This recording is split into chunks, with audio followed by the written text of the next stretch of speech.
你有冇數過？而家身邊仲剩返幾個人？唔係朋友圈嘅數字，唔係通訊錄入面嗰幾百個名，係真正嘅你打電話落去唔使解釋太多，對方就知你係點嘅嗰重人。好多香港人搏命搏咗幾十年，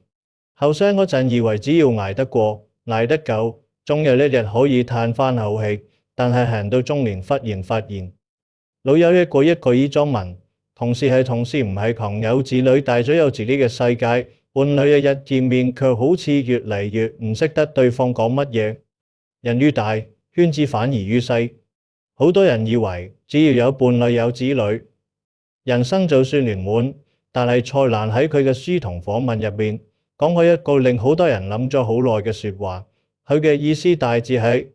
伴侶係你嘅愛人，子女係你嘅骨肉，但能陪你到老嘅，卻唔一定係呢兩重人。能淨陪你走到最後嘅，只有兩重人，少一重都算唔得圓滿。但係呢兩重人喺邊兩重？好多人活咗大半世都未曾認真諗過今日，就係諗清楚嘅時候。你有冇試過某一個夜晚，忽然覺得好孤獨，但係身邊明明有人，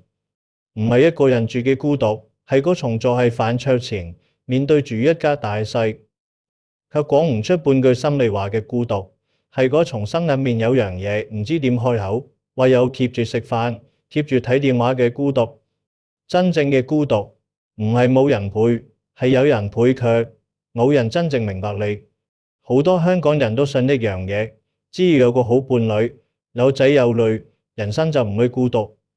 呢個信念由細到大都有人話你聽，父母話你聽，親戚話你聽，連電視劇都係咁演，但係真係咁樣嘅？蔡瀾見過太多嘢，周遊列國幾十年，見過無數人嘅一生起跌，佢公開講過人生入面，你一重孤獨係最難受嘅，唔係冇人愛你，係你以為最愛你嗰個人，其實係最唔明白你嗰個。呢個唔係話伴侶冇子女，唔係話人生行到某個位，每個人都有自己嘅路要走。伴侶要照顧自己嘅健康、自己嘅事業、自己嘅憂慮，子女要報自己嘅前途、自己嘅感情、自己嘅生活。你係佢哋生命入面最重要嘅人，但係你心裡面最深嘅那一層，佢哋未必走得入去。莊子入面有句說話：相濡以沫，不如相忘於江湖。意思係兩條魚被困喺快要乾涸嘅地方，用口水去濕潤對方，固然係情深，但係唔及放返大海各自自由流溢。莊子嘅意思係最深情嘅陪伴，有時係放手，而唔係死死咁抱住。用白話講就係教。最愛你嘅人唔一定係最適合陪你到老嘅人，陪伴係另一重嘢，跟愛唔完全一樣。蘇東坡係中國文學史入面最立體嘅人之一，佢有個心愛嘅妻子，有個患難嘅弟弟，有個無數知心嘅朋友，但係佢人生入面被貶得最遠、最孤獨嘅那段日子，流放嶺南，流放儋州，身邊嘅親人幾乎散晒，子女留喺別處，妻妾有人已逝，只剩下佢一個人同返幾個老友喺荒涼嘅地方繼續生活。就係喺呢段最艱難嘅歲月裏，東坡寫出嘅詩詞反而最曠帝、最有力量，也無風雨也無晴。唔係因為生活輕鬆，係因為佢心裏有嘢坐住佢，撐住佢嘅唔係家人，係佢自己養成嘅人生態度同幾個真正嘅朋友。呢個就係蔡瀾昔日強調嘅道理，愛係一回事，陪伴係另一回事。好多人把呢兩樣嘢混為一談。所以當親人冇辦法時，刻喺身邊嘅時候，就會覺得自己唔被愛，覺得孤獨。但係如果你能夠分清楚，愛係愛，佢困喺陪伴你，就唔會用愛嘅標準去要求陪伴，亦唔會因為陪伴嘅缺席而懷疑愛嘅存在。佢哋愛你係真嘅，但係能陪你到老嘅係另外兩重人。沙田有個叫陳伯嘅退休公務員，做咗30幾年政府工，62歲退休，子女移咗民去英國，老伴3年前因病辭世，屋企入面本來4口人，而家得佢一個，陳伯唔係冇愛，佢愛佢嘅子女，子女都愛佢，每個禮拜都視頻通話，逢年過節都有禮物寄返嚟。但係有一日深夜，佢忽然心絞痛發作，自己一個人打車去急症，喺醫院等候室坐咗2個幾鐘，無人陪。事後子女知道，又係心疼又係愧疚，但係人喺英國，能做嘅都有限。陳伯後來喺茶餐廳講起呢件事，講到中途停低，飲咗口奶茶，話佢哋係愛我知，但係愛唔等於陪得到。呢句說話唔係埋怨，係一個老人家活咗大半世之後，終於睇通嘅一樣嘢。愛同陪伴係2樣嘢，最愛你嘅人未必能日日陪你，能日日陪你嘅也未必係最明白你嘅人。就好似你同事日日見面，但係你有心事唔會同佢講，你老友可能1年先見得2、3次，但係一開口，佢就明你喺點。見面嘅次數從來未衡量陪伴深度嘅標準。人生係一條好長嘅路，伴侶同你行過最重要嘅一段，子女係你生命入面最深嘅牽掛，但係呢2重關係都有佢哋本身嘅局限，係愛嘅局限，唔係感情嘅問題。真正能陪你行到最後嘅係另外2重人。第一重，你可能從來都有佢喺身邊，但係你從來冇認真珍惜過。你上次同一個朋友真係傾偈，係幾時？唔係用手機打下哈，唔係大家聚會嗰種表面熱鬧，係坐喺一個地方，唔使交代自己過得好唔好，對方一眼就睇穿你而家係點嘅嗰種傾偈。好多香港人朋友多，通訊錄幾百個，同學橫舊同事行家街坊，但係真正係你最低落嗰個夜晚，你會打俾邊個？真正嘅朋友唔係曬日見面嗰個，係你打電話落去，佢唔問原因就出現嗰個。好多人以為人到中年，朋友越多越好，人脈越廣越好，但係蔡瀾對呢樣嘢有自己嘅睇法。佢同金庸往戰而康嘅情誼，幾十年如一日，唔係因為佢哋人脈廣，係因為佢哋之間有樣嘢係真嘅，唔使客氣，唔使表演，一齊食飯，一齊笑，一齊講廢話，你一齊沉默。往征走嘅時候，蔡瀾寫過一段文字，意思大致係失去一個真正嘅老友，係呢個世界上最難填補嘅缺口。唔係因為少咗一個人食飯，係因為少咗一個人，係你講咩都唔會批判你，都唔會走嘅人。菜根譚入面有句話，交友需帶3份合氣，做人要存一點數心。白話解釋就係交朋友要有義氣，做人要保持一顆真誠樸素嘅心。蔡瀾對友情嘅理解就係呢句話嘅活生生版本，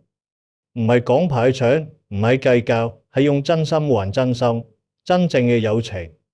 從來都係數嘅，數到你唔覺得佢係友情，只係覺得有呢個人喺度，好自然，好安心。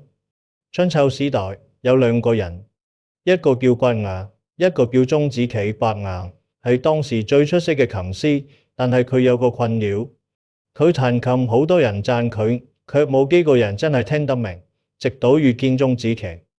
伯牙彈高山，子期話善哉我係約太歲，伯牙彈柳絮，子期話善哉又係一江河，唔係客套，係真正聽得入去，聽得明。後來鐘子期病逝，伯牙摔琴，從此唔再彈，唔係因為冇能力彈，係因為知音已去，彈給誰聽？知音呢2個字係從呢個故事嚟嘅，幾千年後我哋仍然係用知音去形容嗰種最難得嘅朋友關係。係話你唔係需要有個人有一日陪住你，係需要有個人真係聽得明你。深水埗有個叫阿強嘅人，做裁縫做咗30年，係汝州街開咗一間小小嘅店。55歲嗰年，某個早上佢喺店裏晾布，忽然心口咪腳軟，資產唔住跌落地。第一個接到消息趕嚟醫院嘅，唔係佢老婆，佢老婆嗰陣喺街市買菜，係佢30年嘅老友阿明。阿明接到電話，係旺角一個會議室開緊會，二話唔說執起銀包就走。計程車直奔荔園。佢老婆係阿強進手術室前10分鐘先到，但係阿強後來話佢係等待室最經過1個小時入面。係阿明握住佢指手，唔係講咩係坐喺度陪住佢。我唔知點解，見到佢嚟個心就定咗。阿強事後講，就係咁，真正嘅朋友唔係話你知點做，唔係幫你解決問題，係做喺度約你，唔係一個人面對。就好似你喺茶餐廳，一個人食飯同有個人陪你食飯件事係一模一樣，但係感覺差天共地。朋友呢樣嘢係你人生嘅底氣，唔係裝飾。人到中年，你有幾多個群組唔重要，你喺通訊錄有幾多個名唔重要，真正重要嘅係你有冇一個人係你最難受嗰個深夜，你咁打俾佢。如果你有，請你好好珍惜。如果你暫時冇，唔使急，但係要開始用心。我話嘅2重人，第一重係真朋友，第二重係好多人活咗大半世都唔曾真正對待過嗰個人。你可能而家諗唔起咗某一個人，係某個老友嘅面孔，係某個你好耐冇聯絡嘅名字。如果係，唔使急住等聽完今日呢段嘢，你再諗清楚，因為識得珍惜朋友嘅人，先至識得珍惜自己。呢2樣嘢係相通嘅。你有冇試過某一日照鏡，忽然唔認得自己？唔係話外貌老咗，係眼神。你望住鏡入面嗰個人，發現佢好攰，好陌生。你記唔起上次佢開心係幾時？記唔起上次佢做咗一件只係為咗自己嘅事係幾時？好多香港人都係咁，為屋企人、為工作、為責任，把自己嘅時間同精力分派到冇成，到最後唔係唔愛自己，係已經忘咗自己係點樣一個人。能陪你走到最後嘅第2重人，唔係任何人，係你自己。但好多人活咗大半世，從來冇真正陪過自己。好多人以為家人犧牲自己先係好嘅爸媽、好嘅伴侶、好嘅人，但係蔡瀾對呢樣嘢有過一貫嘅態度。一個唔識得對自己好嘅人，亦冇能力真正對別人好。唔係叫你自私，係話你自己先要係完整嘅，先至有嘢可以分俾別人。陶淵明有首詩：採菊東籬下，有燕見南山。始終有真意，欲辨已茫然。用白話講，就係喺東籬下採菊花，抬頭望見南山，心裏頭有從說唔出嘅自在同滿足，想解釋，卻發現語言係多餘嘅。陶淵明辭官歸隱，唔係因為逃避，係因為佢知道自己真正想過點樣嘅生活，活到連自己想要乜嘢都唔知，先至係最大嘅悲劇。蔡瀾晒日公開講，人生意義就係食喝玩樂。好多人聽到呢句話，以為係叫人放縱，其實唔係佢嘅意思，係認真對待每一日，認真食一頓好飯，認真去一個想去嘅地方，認真做一件令自己開心嘅事。唔好等退休先食好嘢，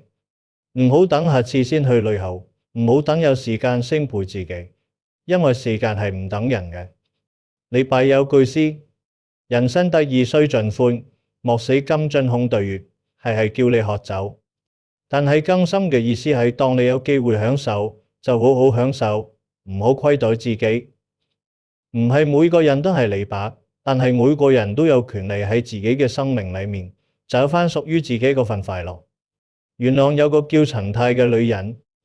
做咗30年會計細心，負責喺公司係同事眼中嘅可靠嘅陳太，家入面係老公嘅賢妻，係仔女嘅媽媽，係父母嘅孝順女。52歲嗰年，某個週末下午，仔女各有各務，老公打高爾夫，佢一個人坐喺屋企，忽然發現佢唔知自己想做乜嘢，唔係冇時間，佢真係唔知，因為幾十年嚟，佢嘅時間從來唔係自己嘅，佢早就忘咗自己係個有喜好、有想法、有感受嘅人。佢走到梳妝台前照鏡。鏡入面嗰個女人52歲，保養得唔錯，眼神卻係茫然嘅。陳太後來話，就係喺呢個下午，佢決定做一件事，報名去學插房，唔係因為插花機好，係因為佢細個就想學，一直唔去因為唔重要，因為冇時間，因為有其他人嘅事要顧。第一堂課佢就係返嚟失靈，雙手捧住一支玫瑰，老師叫佢感受一下花嘅重量，佢忽然眼濕濕，唔係傷心，係好耐冇試過做一件純粹係為咗自己嘅事，就係咁簡單。善待自己，唔係要你去旅行，去買名牌去做大事，係你肯承認你自己都值得被照顧、被珍惜。你認真對待，就好似你係茶餐廳，成日幫別人點靚嘢，自己卻隨便叫個炒飯算數。善待自己係你有一日話今日嗰個靚嘢，呢我自己食。善待自己嘅人，先真正有能力陪自己走過漫長嘅人生，因為你唔依賴任何人嘅情緒，唔需要靠別人認可先覺得自己有價值。你係完整嘅，所以你係自由嘅。人生最長情嘅陪伴，係你學識對自己好，因為不管誰人黐開，你始終都係同自己一齊嘅。找到呢兩重人係圓滿嘅開始，但係更難嘅問題係，你知道你係點樣一步一步把佢哋推走㗎嘛？你有冇試過有個老友以前每個月都約出嚟食飯，後嚟慢慢變成每季每半年，然後有一日你發現你哋已經超過1年冇見過面，唔係大吵大鬧，唔係有咩誤會，係就咁疏遠咗。好多人會話係咯，大家都好忙嘛，但係忙呢個字係一個答案定係一個藉口？唔係真朋友難找，唔係你唔識珍惜自己，係你太忙太緊繃，太習慣把最好嘅耐性留俾陌生人，卻把最差嘅態度留俾最近嘅人。好多香港人都係咁，係公司對客客氣氣，對上司人氣吞聲，對陌生人禮貌周周，但係返到屋企，對老公老婆夾果酒鬧，對仔女動輒發脾氣，對老朋友嘅邀請一拖再拖。我哋把最好嘅自己留喺最唔熟嗰個人面前，把最差嘅自己傾落喺最愛自己嗰個人身上，才難一直相信。網字拆開係心忙，心死咗，什麼都留唔住。佢成日講，一個人願意花時間陪你，係世界上最貴重嘅禮物，唔係鑽石，唔係名牌包，係時間，因為時間一去唔返，肯把時間給你嘅人，係真係重視你嘅。《論語》入面講5日三省吾身，意思係每日反省自己。用係今日就係每日問自己，我今日嘅時間同心力給咗邊個？係真正值得嘅人，定係消耗我嘅事？係我自己嘅感受，定係別人嘅期望？唔係要你自責，係要你看清楚自己係唔係已經在不知不覺間把最重要嘅事情排到最後。北宋嘅蘇東坡有個摯友叫張敦，兩個人年輕時同窗，意氣相投，關係好到可以開玩笑講生死。有一次兩個人行到一個懸崖邊，張敦叫東坡同佢一齊去跳落深谷底部嘅溪流，有繩子可以攀翻上嚟嘅。東坡唔敢，張敦一個人跳，攀翻上嚟，仲笑住話：他日必能殺人，意思係膽氣粗嘅人將來做任何事都得。但係後來兩個人因為政見不同，走上完全不同嘅路。張敦做咗宰相，東坡被貶。以前能夠一起玩命嘅朋友，變成政治上嘅對立。東坡晚年流放，喺艱難歲月中寫詩，說到昔日好友，語氣裏係掩唔住嘅感慨。人生最痛唔係冇朋友，係有過真正嘅好友，係因為各自嘅選擇漸行漸遠，最後成為陌路。銅鑼灣有個做生意嘅志明，48歲生意做得不錯，朋友圈講，某一晚上，一個人坐喺辦公室，突然心裏空蕩蕩，打開手機通訊錄，一個一個望落去，178個聯絡人，佢開始分類，呢個係 business contact，呢個係紅嘅，呢個係舊同學，但係10幾年冇聯絡，呢個係街坊，裝咗好冷。最後數出嚟，真正係自己有難可以打去，唔使解釋太多，對方都會接嘅，只剩2個。以前唔係咁，知名話係唔係咁？以前有7、8個，但係奔波嘅日子嚟，一個個淡掉咗，唔係誰人嘅錯，係大家都太忙，都太習慣，以為下次再約。但係下次永遠都係下次，就好似你屋企入面嗰盆植物，你以為佢喺度就得，唔使刻意打理。但係有一日你發現佢已經枯咗，友情同自我都係需要澆水嘅植物，唔係要你天天做。係唔好以為佢喺度就係永遠喺度。人到中年最容易犯嘅錯，唔係做錯咩大事，係把最重要嘅事情日復一日推到遲啲先算，直到有一日發現遲啲已經冇得算。唔係你唔夠好，係你太習慣把時間給埋唔值得嘅地方，才讓最值得嗰兩重人慢慢喺你生命裏面淡出。留住呢兩重人，從來唔係要你做啲好偉大嘅事，只係需要你肯做一件好多人懶得去做嘅事。係乜嘢嘢？係主動，就係咁簡單，係你肯先開口，肯先放低身段，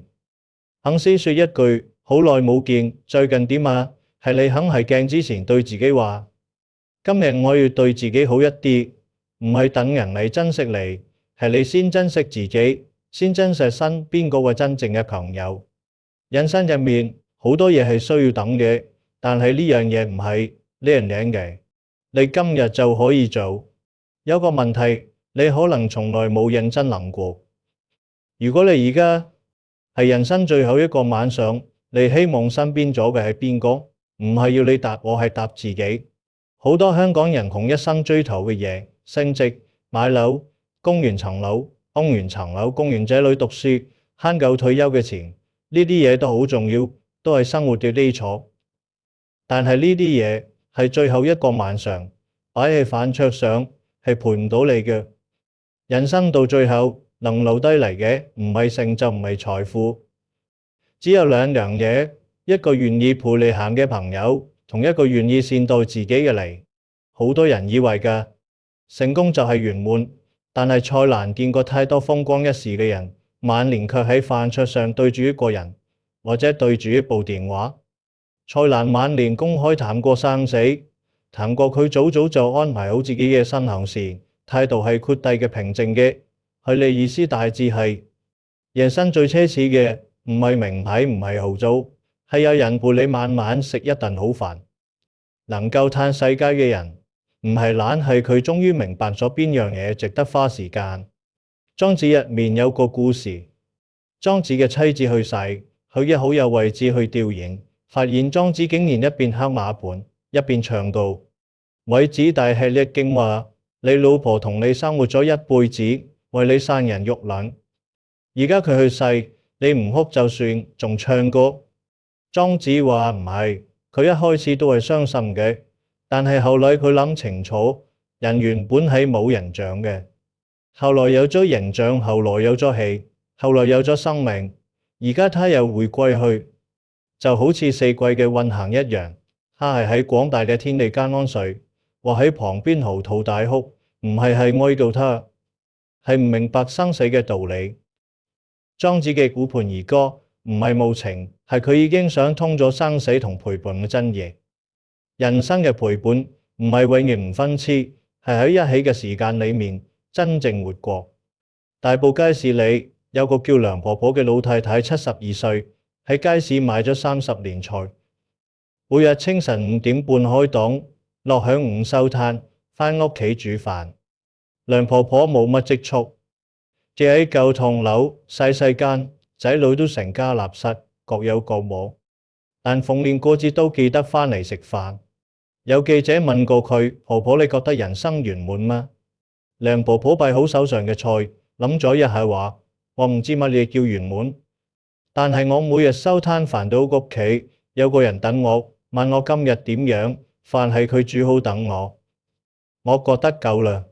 有個人等我就係呢句說話，係整個訪問入面最令卻也最重嘅一句。唔係億萬財富，唔係名成利就，唔係子孫滿堂，係有個人等你返嚟，係有個朋友知道你今日係點，係你自己還識得笑，還識得感受一餐飯嘅溫度。呢兩重人，一個係真正嘅朋友，一個係善待咗自己嘅你。留住第一重人，係要你肯開口，肯主動，肯喺百忙之中撥出時間，唔係等節日先聯絡，係平日都記得一個簡單嘅訊息，最近點啊？出嚟食個飯，成為第二重人，係要你每日問自己，今日有冇一件事係純粹為咗自己唔使帶，一杯好茶，一地安靜嘅路，一首自己中意嘅歌，就係咁。再難受又話人生苦短，唔係叫你悲觀，係叫你認真。認真去找那個能陪你到老嘅朋友，認真去成為一個善待自己嘅人。而家我想問你一個問題，唔使答我，答自己就好。你而家身邊仲有冇嗰兩重人？一個真正嘅老友，同一個你願意善待你自己。如果有，好好珍惜；如果而家暫時冇，唔使灰心。你願意去諗清楚呢個問題，就係改變嘅第一步。茶餐廳嘅某個下午，兩個老友各自捧住一杯奶茶，唔係講嘢，係就咁坐喺度，唔使說話，也唔覺得尷尬。呢種安靜叫做信任，呢種信任叫做陪伴。好多嘢你唔去做，就會一直冇；你唔去找，那個老友就會一直係通訊錄裏面，係個名字。唔係個人未唔開始善待自己，就會繼續日日為別人活，忘記自己係點。但係今日你聽到呢度就係一個開始。人生最長情嘅陪伴，係有人同你慢慢食飯，